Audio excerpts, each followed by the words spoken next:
Hi friends, welcome to കാർപ്പിടയം. കാർപ്പിടയത്തിൻ്റെ മറ്റൊരു എപ്പിസോഡിലേക്ക് എല്ലാ പ്രേക്ഷകർക്കും സ്വാഗതം. ഈ ഒരു ദിവസം നമ്മൾ ചർച്ച ചെയ്യുന്നത് ഒരു ജനറൽ ടോപ്പിക്കാണ്. PSCയുമായി ബന്ധമുണ്ടോ എന്ന് ചോദിച്ചാൽ ബന്ധമുണ്ട്, എങ്കിലും കൂടുതൽ വിദ്യാഭ്യാസവുമായി ബന്ധപ്പെട്ട കാര്യമാണ്.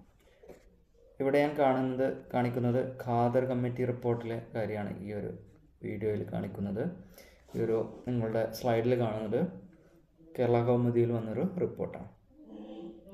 ഇത് മുമ്പ് വന്നൊരു റിപ്പോർട്ടാണ്. പക്ഷേ ഈ ഒരു റിപ്പോർട്ടല്ല ഇന്ന് ഞാനത് ചെയ്യാൻ കാരണം മറ്റൊന്നാണ്. മാധ്യമത്തിൽ ഇന്ന് വന്നൊരു റിപ്പോർട്ടുണ്ട്. അപ്പോൾ ആ പത്രത്തിൻ്റെ ഒരു റീഡിംഗ് ആണ് ഞാൻ വായിക്കുന്നത്. എൻ്റെ അഭിപ്രായമല്ല. എന്താണ് മാധ്യമം പത്രം എഴുതിയിരിക്കുന്നത് അത് നിങ്ങളുടെ മുന്നിലേക്ക് എത്തിക്കുകയാണ്. സോ അത് നിങ്ങൾക്ക് ശരിയാണെന്ന് തോന്നുന്നുണ്ടെങ്കിൽ ശരിയാണെന്ന് കമൻറ്റ് ബോക്സിൽ രേഖപ്പെടുത്താം, അല്ല എന്നുണ്ടെങ്കിൽ അത് രേഖപ്പെടുത്താം. സോ ഇത് നമുക്കറിയാം, Khader committee LP UP എക്സാമിനും HSST ഒക്കെ ബാധിക്കുന്ന ഒരു കാര്യങ്ങൾ കൂടിയാണ്. അതിലപ്പുറം നമ്മുടെ വിദ്യാഭ്യാസത്തിൻ്റെ നിലവാരത്തെയും വിദ്യാഭ്യാസ സിസ്റ്റത്തെയും ബാധിക്കുന്നു. സോ എന്താണ് ഖാദർ കമ്മിറ്റിയെക്കുറിച്ച് മാധ്യമം പറയുന്നതാണ്. അതിൻ്റെ ഹെഡിങ് ഇങ്ങനെയാണ്: ഖാദർ കമ്മിറ്റി റിപ്പോർട്ട് എന്തിനായിരുന്നു എന്നാണ്. സോ എന്താണ് പറയുന്നത്?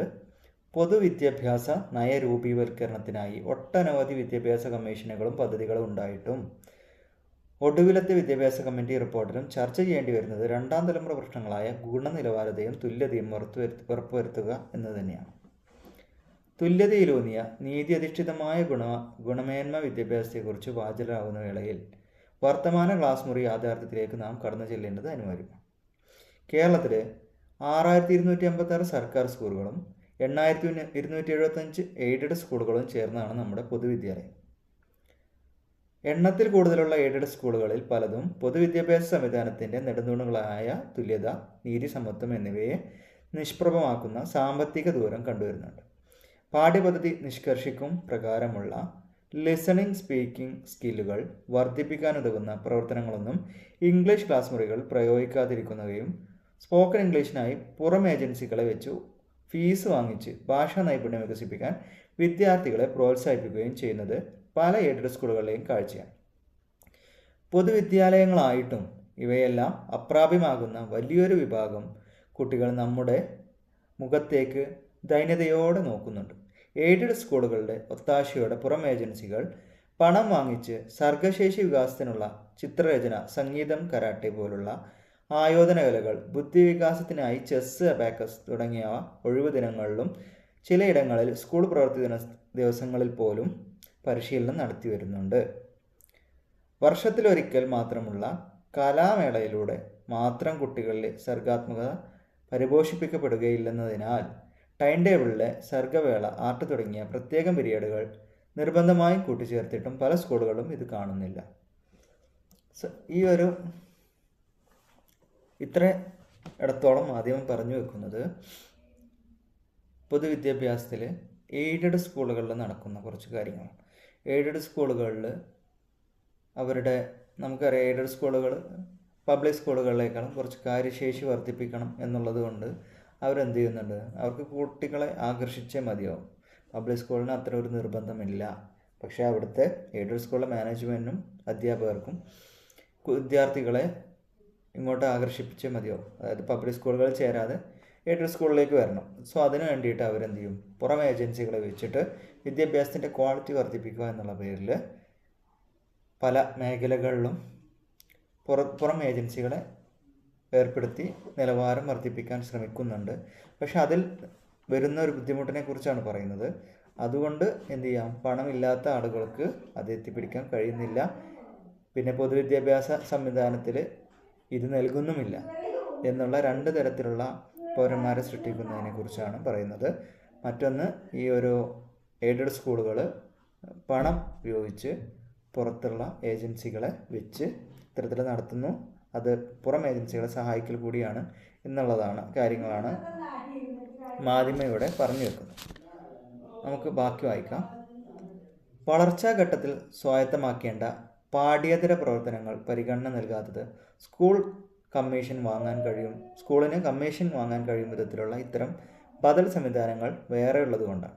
സ്കൂൾ വാർഷിക ആഘോഷത്തിനോടനുബന്ധിച്ച് കലാപരിപാടികൾ ഏജൻസികളെ വെച്ച് പഠിപ്പിക്കുകയും സമയപരിധികൾ കാരണം പറഞ്ഞ് അവർക്ക് മാത്രം വേദിയൊരുക്കുകയും ചെയ്യുന്നത് സാമ്പത്തിക പിന്നോക്കമുള്ള വിദ്യാർത്ഥികൾ നേരിടുന്ന മറ്റൊരു അസമത്വമാണ്. കുബേരന്മാരുടെ രംഗവേദിക്ക് പുറത്ത് വലിയൊരു വിഭാഗം കുട്ടികൾ കണ്ണീരോടെ മാറി നിൽക്കുകയാണ്. PTA യോഗത്തിൽ ഉയരുന്ന അക്കാദമിക ചർച്ചകളും വിദ്യാഭ്യാസപരമായ പോരായ്മകളും ഗൗരവത്തിലെടുക്കാത്ത എയ്ഡഡ് സ്കൂളുകൾ മത്സര പരീക്ഷകൾക്ക് അമിത പ്രാധാന്യം നൽകുന്നു. സംഘടനകളും മറ്റു ഏജൻസികളും നടത്തുന്നതോ പല ദിനാചരണങ്ങളുടെ പേരിലുള്ളതോ ആയ മത്സര പരീക്ഷകൾ, എല്ലാ ദിവസവും പ്രത്യേകം നടത്തുന്ന GK ക്വിസ് തുടങ്ങിയവ പ്രവൃത്തി സമയത്തെ അപഹരിക്കുന്നതിനും പോർഷൻ എടുത്ത് തീരാനാവാതെ അധ്യാപകർ നെട്ടോട്ടം ഓടുന്നതിനും കാരണമാകുന്നു. നിമിഷനേര പ്രശസ്തിക്ക് വേണ്ടി അനാരോഗ്യ മാർഗങ്ങളിലൂടെ വ്യക്തിഗത നേട്ടത്തിന് സമ്മാനം നൽകുന്ന മത്സരങ്ങൾ പഠനത്തിലെ ആനന്ദം നിഷേധിക്കുന്നുവെന്നതിനാൽ നിരുത്സാഹപ്പെടുത്തണമെന്ന് 90കളിൽ യശ്പാൽ കമ്മിറ്റി ശുപാർശ ചെയ്തിട്ടും ഫലമുണ്ടായില്ല. ഓരോ ചുവടിലും പ്രദർശനപരത മുഖമുദ്രയാക്കിയിരിക്കുകയാണ് വിദ്യാലയങ്ങൾ. ഭൂരിപക്ഷം വരുന്ന പഠന പിന്നോക്കമുള്ള കുട്ടികളുടെ കാര്യത്തിൽ ഒരു ആധിയും വ്യാധിയും ഇല്ലാതെ പഠന മികവുള്ള 10% എല്ലാ ശ്രദ്ധയും കേന്ദ്രീകരിച്ച് LSS, USS കോച്ചിങ് നൽകുകയും ഇവ അധ്യാപകരുടെ നിലനിൽപ്പിൻ്റെയും സ്കൂളിൻ്റെ ഗരിമയുടെയും അളവുകോലാകുന്നത് കൊണ്ടാണ് ചട്ടങ്ങൾ അവഗണിച്ചും വിദ്യാർത്ഥികളുടെ ശാരീരിക മാനസികാരോഗ്യം പരിഗണിക്കാതെയുമുള്ള കാര്യങ്ങളാണ് നടത്തുന്നത്.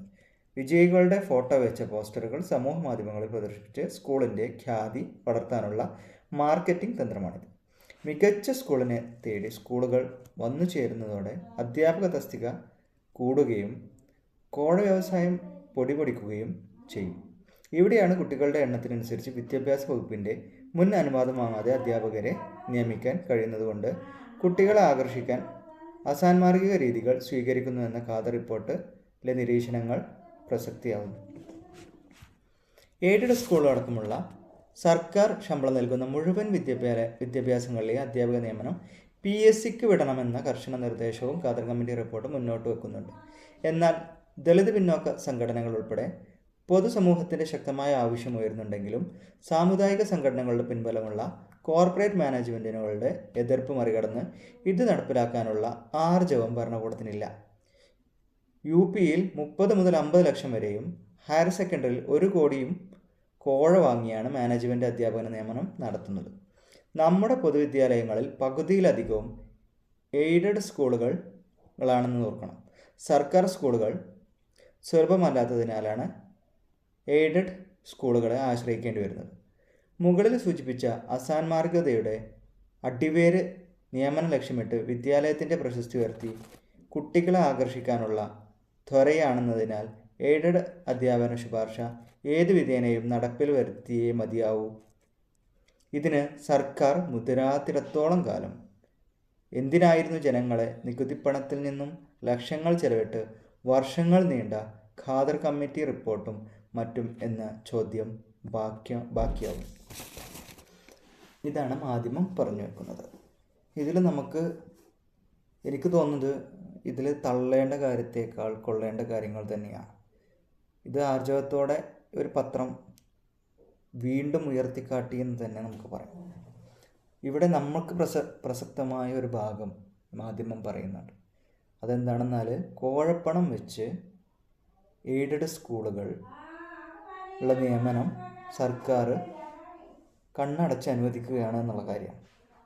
ആ കാര്യത്തിൽ കമൻറ്റുകൾ നമുക്ക് രേഖപ്പെടുത്താം.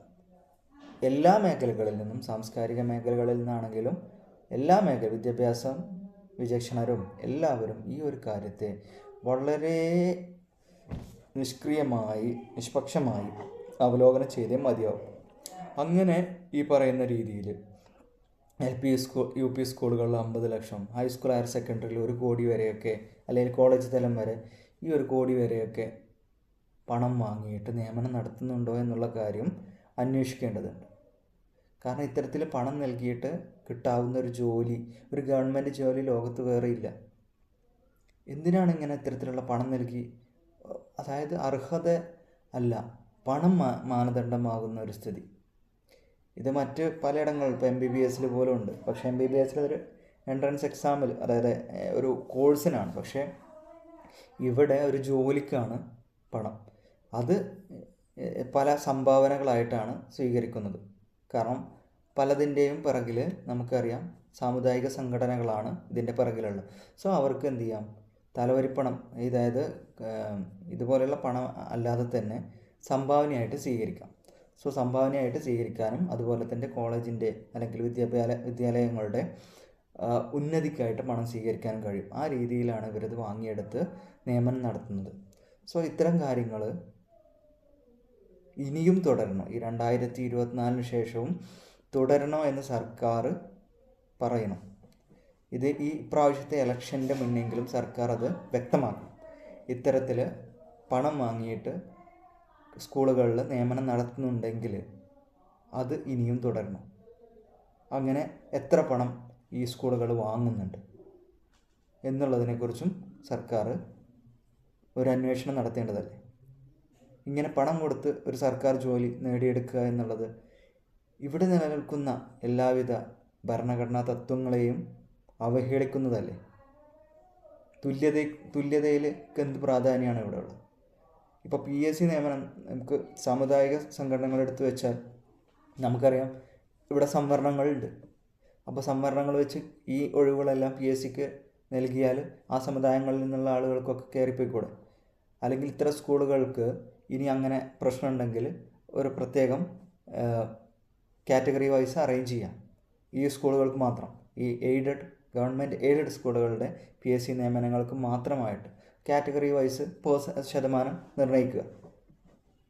പിന്നീട് കാലക്രമേണത്തിൽ നമുക്ക് പഴയ ഇപ്പോൾ നിലനിൽക്കുന്ന സിസ്റ്റത്തിലേക്ക് മാറ്റാനും കഴിയും. അങ്ങനെയാണെങ്കിലും ഓപ്പൺ കാറ്റഗറിയിലുള്ള ആളുകൾക്കും ബാക്കിയുള്ള എല്ലാവർക്കും ഇതിൽ നിന്ന് ജോലി ലഭിക്കും. ഒരു 10 പോസ്റ്റെങ്കിലും അധികം ലഭിച്ചു കഴിഞ്ഞാൽ ഇവിടെ PSC പഠിച്ചുകൊണ്ടിരിക്കുന്ന ആളുകൾ തലയും പുകച്ചുകൊണ്ട് കാലങ്ങൾ നീക്കുമ്പോൾ പണം മാത്രം കൊടുത്തുകൊണ്ട് ഒരു ജോലി നേടുക, ഒരു ഇൻ്റർവ്യൂ ഇല്ല, ഒരു എക്സാം ഇല്ല, വെറും പണം മാത്രം മതി എന്നുണ്ടെങ്കിൽ ഇങ്ങനെ ഒരു സർക്കാർ ജോലി കിട്ടുക എന്നുള്ളത് നമുക്കിവിടെ അല്ലാതെ വേറെ എവിടെയാണ് കാണാൻ കഴിയുക? പ്രസക്തമായ ചോദ്യം.